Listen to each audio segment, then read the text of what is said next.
அறிவோம் ஆரோக்கியம் நேயர்கள் அனைவருக்கும் அன்பான வணக்கங்கள். நான் ஸ்ரீவர்மா மருத்துவமனையின் மகளிர் சிறப்பு மருத்துவர் ஜெயரூபா. இந்த நாள் இனிய நாளாக அமைய என்னுடைய மனமார்ந்த வாழ்த்துக்களும் பிரார்த்தனைகளும். பெண்களுக்கு ஒரு 40 வயது மேல இருக்கக்கூடிய பெண்களுக்கு முகத்துல உண்டாகக்கூடிய ஒரு பாதிப்பு அப்படின்னு பார்த்தீங்கன்னா மங்கு. ஸோ இதை வந்து மெலாஸ்மா அப்படின்னு சொல்லுவோம். இந்த மங்கு அப்படின்னா என்ன? இது எதனால உருவாகிறது? இதை சரி செய்யக்கூடிய சிகிச்சை முறைகள் என்ன? அதை பத்தி தான் நம்ம இன்னைக்கு பார்க்க இருக்கோம். ஸோ நம்மளுடைய முகத்துல கன்னங்கள்ல, நெற்றியில, மூக்கு பகுதிகள்ல பார்த்தீங்கன்னா, கருமை நிறம் படர்ந்த மாதிரி இருக்கும். ஸோ இந்த மாதிரி இருக்கக்கூடியத தான் நம்ம மங்கு அப்படின்னு சொல்லுவோம். இத ஆங்கிலத்தில மெலாஸ்மா அப்படின்னு நம்ம சொல்லுவோம்.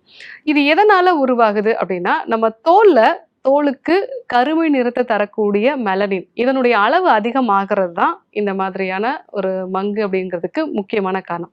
எதனால அந்த ஒரு குறிப்பிட்ட பகுதியில மட்டும் உங்களுக்கு மெலனின் செக்ரேஷன் அதிகமாகுது அப்படின்னா, நமக்கு சன்லைட்ல எக்ஸ்போஸ் ஆகும்போது சில பேருக்கு அந்த சன்லைட்ல இருக்கக்கூடிய யூவி ரேஸ்னால அலர்ஜி உண்டாகலாம்.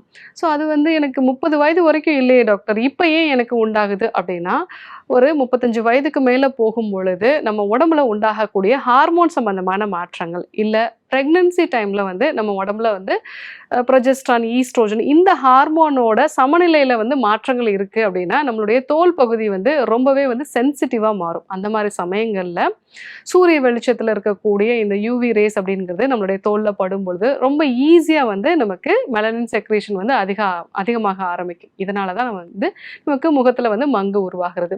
இது இல்லாம பீரியட்ஸ் இர்ரெகுலரா இருக்கு அப்படின்னு சொல்லிட்டு அதை நம்ம முறைப்படுத்துறதுக்காக சில பேர் எடுத்துக்கொள்ளக்கூடிய ஓரல் கான்ட்ராசெப்டிவ் பில்ஸ், அதாவது 21 நாட்களோ இல்ல 28 நாட்களோ எடுத்துக்கொள்ளக்கூடிய இந்த மாத்திரைகள். ஸோ இந்த மாத்திரைகள் ஆல்ரெடி நமக்கு ஹார்மோனல் இம்பேலன்ஸ் இருக்கும். ஸோ இந்த மாத்திரைகள் நம்ம உடம்புல இன்னும் ஹார்மோனல் மாற்றத்தை அதிகப்படுத்துறதுனால நம்ம தோல் அப்படிங்கிறது ரொம்ப சென்சிட்டிவா மாறுது. இதனாலையும் மங்கு உருவாகலாம். ஒரு சிலருக்கு தைராய்டு சம்பந்தமான பிரச்சனைகள் இல்ல ஃபைப்ராய்டு மாதிரியான பிரச்சனைகள் இருக்கும் பொழுதும் அவங்களுக்கு ஹார்மோன் சம்பந்தமான மாற்றங்கள் இருக்கிறதுனால அவங்களுக்கு மங்கு உருவாகுது. ஒரு சிலருக்கு அலர்ஜி சம்பந்தமான பிரச்சனைகள் இருக்கலாம். சாதாரணமாக ஒரு சின்ன சின்ன ஒரு டஸ்ட் பட்டாலோ இல்ல ஒரு சில உணவுப் பொருட்களால அவங்களுக்கு தோல்ல தடிப்புகள் உண்டாகிறது, தோல்ல கருமை நிறம் உண்டாகிறது. இந்த மாதிரியான பிரச்சனைகள் இருக்கும் பொழுது அவங்களுக்கு மங்கு அப்படிங்கிறது ரொம்ப ஈஸியா வர்றதுக்கான வாய்ப்புகள் இருக்கு. இது இல்லாம அவங்க பயன்படுத்தக்கூடிய காஸ்மெட்டிக்ஸ்ல ஏதாவது அவங்களுக்கு அலர்ஜி உண்டாகுது, இல்ல அவங்க பயன்படுத்தக்கூடிய சோப்போ இல்ல ஷாம்பு பயன்படுத்துறதோ இல்ல ஹேர் டைனால ஏதாவது அலர்ஜி உண்டாகுதுன்னா அவங்களுக்கும் இந்த முகத்துல மங்கு உண்டாகலாம்.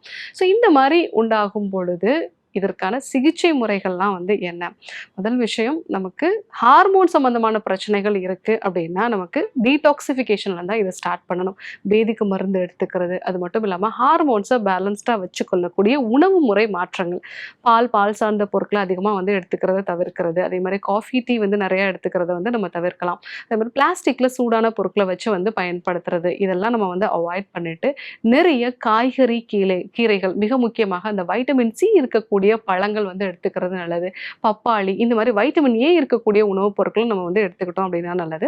இது இல்லாம நமக்கு உடலுக்கு நல்ல குளிர்ச்சியை கொடுக்கிற மாதிரி எண்ணெய் தேய்ச்சி குளிக்கிறதையும் நம்ம வழக்கப்படுத்திக்கிறது நல்லது. ஸோ இந்த விஷயங்கள்லாம் நம்ம ஃபாலோ பண்ணிட்டு ஹார்மோன்ஸை பேலன்ஸ்டா வச்சு கொள்ளக்கூடிய யோக பயிற்சிகளையும் சுவாச பயிற்சிகளையும் நம்ம ஃபாலோ பண்ணும்.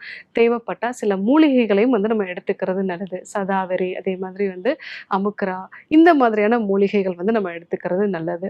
ஸோ இதெல்லாம் நம்ம எடுத்துக்கிட்டோம் அப்படின்னா ஓரளவுக்கு நம்மளுடைய ஹார்மோன்ஸ் பேலன்ஸ்டாக இருக்கும். அதே மாதிரி நம்ம தோலில் இருக்கக்கூடிய இந்த அதிகப்படியான மெலனின் செக்ரேஷன் இதை குறைக்கிறதுக்கு நம்ம வெளிப்பகுதியில் சில வெளிப்பூச்சை நம்ம பயன்படுத்தலாம். அதில் வீட்டில் இருந்தபடியே நம்ம பயன்படுத்தக்கூடிய விஷயம் என்னன்னு பார்த்தீங்க அப்படின்னா, பால் எலுமிச்சை சாறு இல்லைன்னா பால் ஏடு இல்லை எலுமிச்சை சாறு. ஸோ அதாவது நல்ல காய்ச்சின பாலோ இல்லை காய்ச்சால பாலோ இது நீங்கள் 1 டீஸ்பூன் எடுத்துகிட்டு அதில் 1 டீஸ்பூன் அளவுக்கு எலுமிச்சை சாறும் சேர்த்து மிக்ஸ் பண்ணிக்கோங்க. இது கூட ஒரு டீஸ்பூன் அளவுக்கு தேனும் கலந்து மிக்ஸ் பண்ணிக்கிறது நல்லது. ஸோ இந்த 3ஐயும் சேர்த்து மிக்ஸ் பண்ணிட்டு நல்லா நம்ம முகத்தில் முக்கியமாக இந்த மங்கு இருக்கக்கூடிய இடங்கள்ல நல்லா ஒரு மசாஜ் மாதிரி பண்ணுறது நல்லது. அந்த மாதிரி நம்ம ரெகுலராக பண்ணிகிட்டே வந்தோம் அப்படின்னா தோலில் இருக்கக்கூடிய மெலனின் செக்ரேஷன் நமக்கு குறையும். அதே மாதிரி அந்த வெளிப்பகுதியில் இருக்கக்கூடிய எபிடெர்மிஸ் நல்லா அதனுடைய அந்த மெலனினோட அளவெல்லாம் குறைஞ்சு நமக்கு முகத்துல நல்ல ஒரு மாற்றம் வந்து தெரியும். இல்ல ரொம்ப நாளா எனக்கு இந்த பிரச்சனை இருக்குது அப்படின்னு சொல்லக்கூடிய நபர்கள் வந்து நாட்டு மருந்து கடைகள்ல வந்து கோஷ்டம் அப்படிங்கிறது கிடைக்கும். இந்த கோஷ்டம் வந்து நீங்க வாங்கிட்டு இது கூட வந்து நாரத்தம் பழச்சாறு, அதாவது நார்த்தங்காய் அப்படின்னு நம்ம சொல்லுவோம் இல்லைங்களா, அந்த சாறு வந்து நீங்க மிக்ஸ் பண்ணிட்டு இதை வந்து முகத்துல நீங்க அப்ளை பண்ணிட்டு வரலாம்.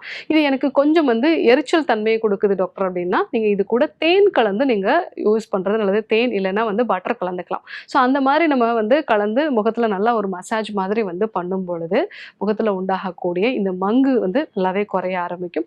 இன்னொரு ஒரு வீட்டு குறிப்பு என்ன அப்படின்னா, திரிஃபலா சூர்ணம் அப்படிங்கிறது நாட்டு மருந்து கடைகள்ல கிடைக்கும். இந்த திரிஃபலா சூர்ணத்தை வந்து வாங்கிட்டு வந்துட்டு நீங்க ஒரு 50 கிராம் அளவுக்கு இந்த திரிஃபலா சூர்ணத்துக்கு ஒரு 100 எம்எல் அளவுக்கு நல்ல செக்ல ஆட்டின தேங்காய் எண்ணெய் இதை நல்லா மிக்ஸ் பண்ணிட்டு நீங்க லைட்டா அடுப்புல வச்சு ஹீட் பண்ணணும். ஒரு 5லேருந்து 10 நிமிஷம் நல்லா நீங்க ஹீட் பண்ணிட்டு, அதாவது ரொம்ப அதிகமான அளவுக்கு வந்து அதை வந்து ஃப்ளேம் வச்சு ஹீட் பண்ணக்கூடாது. சிம்லேயே வச்சு நம்ம வந்து அதை ஹீட் பண்ணணும். அந்த மாதிரி ஹீட் பண்ணிட்டு நீங்க ஒரு 5லேருந்து ஒரு 7 நிமிஷம் வரைக்கும் அதை ஹீட் பண்ணிட்டு அதுக்கப்புறமா அந்த தைலத்தை வந்து நீங்க அந்த மங்கு இருக்கக்கூடிய இடங்கள்ல வந்து நீங்க பூசிட்டே வந்தீங்க அப்படின்னா உங்களுக்கு அந்த மங்கோட அளவு வந்து குறைய ஆரம்பிக்கும்.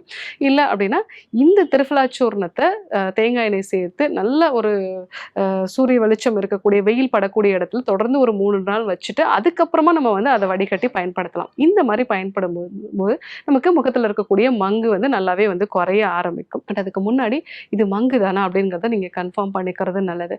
ஏன்னா சாதாரணமா நம்ம சூரிய வெளிச்சத்துல அதிகமா இருக்கிறோம் அப்படின்னா ஸ்கின் டர்ன் ஆகும். அதே மாதிரி மங்கு அப்படிங்கிறதும் அதே மாதிரியான ஒரு நிலையில தான் இருக்கும். இது ரெண்டுத்துக்கும் என்ன ஒரு டிஃப்ரென்ஸ் அப்படின்னா, இப்போ நீங்க நிறைய நேரம் சூரிய வெளிச்சத்துல வந்து இருந்தீங்கன்னா முகம் முழுவதுமாகவே வந்து ஒரு கருப்பு நிறமா மாறும். ஆனால் மங்கு அப்படிங்கிறது உங்களுடைய நெற்றி பகுதி, கன்னங்கள், அதே மாதிரி மூக்கு பகுதி இந்த இடங்கள்ல தான் பெரும்பாலும் வந்து உங்களுக்கு வரும். மட்டும் இல்லாம சாதாரணமா நம்ம சூரிய வெளிச்சத்தினால வரக்கூடிய ஸ்கின் டர்ன் அப்படின்னா அது வந்து கொஞ்சம் தான் டார்க் கலரா இருக்கும்.